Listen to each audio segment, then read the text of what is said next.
Knives, forks and spoons, everyone has them, and just a few people out there collect them as well. Beautiful silver ones or lovely designs. But I do collect these, but obviously they're novelty ones. And it began in my childhood with this wonderful catalogue from Elliston's where they showed this holy spoon here. And there's an example of one, a holy spoon. What a lovely idea. I suppose all the sugar, all the soup would fall out of it. But the catalogue also had a whole range of other zany things, but including a lot of cutlery items.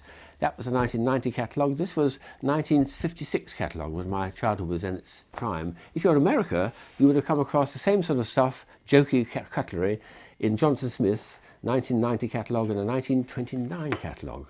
All these ones had jokey cutlery. So I'm going to put those aside and put these aside and show some of my bizarre cutlery items that I've collected.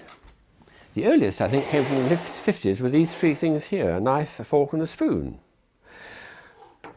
The fork, of course, has that effect like that. Well, there we are. That's what forks do, isn't it? As a joke.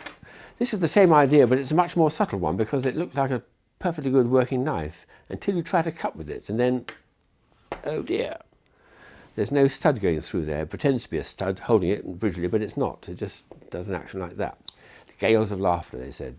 While the spoon, well, I suppose you could eat your soup with it, but it's really meant for a musical instrument.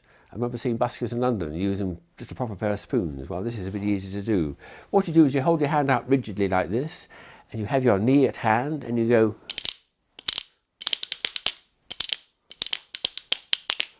Combined with a tap dance, what a lovely bit of rhythm that is. Now, if you move on to small children who mothers are trying to feed their babies and they're always having trouble getting little babies to eat their food. So this one, for instance, plays a little tune. Very sweet. The little microphone here and a tiny little chip, a little loudspeaker. This one here is to help the child to eat their food. The mother says, "Open up, dear, let the aeroplane fly into your mouth." So, ooh. And hopefully will open its mouth and let the aeroplane fly in. Well, the very recent one, this little design here, is a lovely idea because it combines a spoon and a straw. That's what this is. It's a spoon and straw combined. It's called sip and spoon. There's actually a hole going through the centre of the piece, starts there, comes out here. The child can spoon their yoghurt or drink it if it's a runny one. Nice idea, that. Sip and spoon. And this one here, well, I thought this was a joke one, but in fact, people say to me, it's actually used by mothers who are trying to feed their children and feed themselves at the same time. So, spoonful of food for the child in the mouth, spoon for the mother and in her mouth, and back and forward with the two meals like that, and feeding the child and feeding the mother. It's quite a nice idea, I think. More recently, I've come across Taiwan companies making some quite exotic cutlery which light up for campers in the dark, and each one you have to push the little button there and make it light up. And this one will light up, and then when you want to actually clean the cutlery afterwards, you can just take off the top of the piece and it will be cleanable. You can put that in the dishwasher. While this one here, you can't put that in the dishwasher because there's batteries inside it. That's really quite a clever idea, I think. Whether they've caught on, I'm not so sure, because the next year they weren't there showing at the toy fair. Oh well, never mind. A physicist friend of mine, he did a lovely idea with a spoon. He made it into a rattleback. A rattleback is that odd thing, which we do sell on our website, which things rattle like this and then start turning. And then they reverse and slowly backwards. Now there we are, there's the rattling back. So going backwards it won't go, and going the other way it does just about go. Well, this does the same thing, would you believe? It's actually been bent round but also slightly offset. So it starts to rattle, and then a little bit of energy goes from the rattle into making the thing reverse slowly, a little bit the other way. If I spin it this way,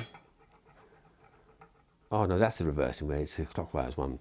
So if I spin it that way, it will then reverse. Well, it'll go normally, and when I spin this way, it'll rattle like that and reverse. Done simply with a spoon in which you offset the actual angle of the handle, and that makes it behave like a rattleback. There's a very odd one here which I picked up some time ago, and I can't make out what the point of it is. It's got a perfectly good clothes peg type clip in it. Perhaps you put it on your tie when you're going into the buffet or something like that, but I don't know what the reason is. It's certainly very well made, and it's just a spoon and it's got a clip to it, so have a think about it. This is a very recent item. I only got it about a year ago, I think it was. It's a half spoon, which is a lovely joke. I did it with a half a teacup.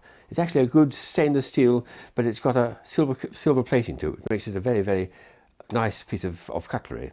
And it's a half spoon for whatever. This one, which I've had for many years, it's a bizarre idea. It's made in Germany.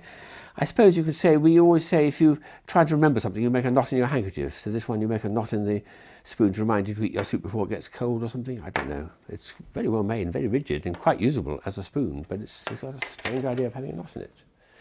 Now this one, which I showed earlier, actually has three uses. One is, it would be a good joke item. So when you put the spoon into the soup and people lift it up, all the soup comes out. That's no good. But in fact, the idea of it is to lift up boiled eggs from a saucepan where they're boiling, and the egg will sit in there, and then you can place it in your little egg cup. So it's got a definite use to it, which is rather nice. This is a very old idea. I've had this many years. It's a telescopic one, and there's knives, forks and spoons in this form. And all you do is you make it very long like that. I suppose you can say to someone who's sitting on the other side of the table, I'd rather like the look of your soup. Can I just try a bit? Yes, nice. It's a joke item.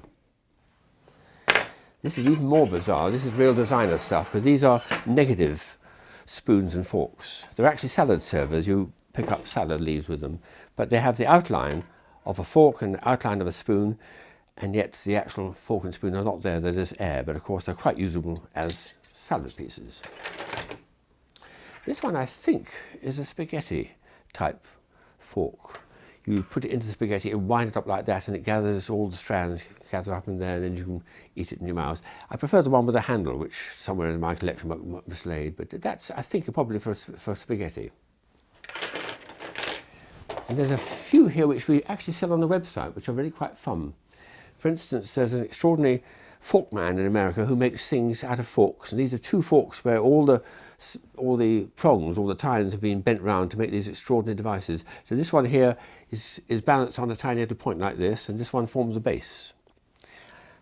Very nice idea. Well, this one here, which again we have from America, is a puzzle where you have to undo the fork and the spoon, otherwise you can't eat your meal. You've got to solve the puzzle first. It's like a bent nail. Tricky.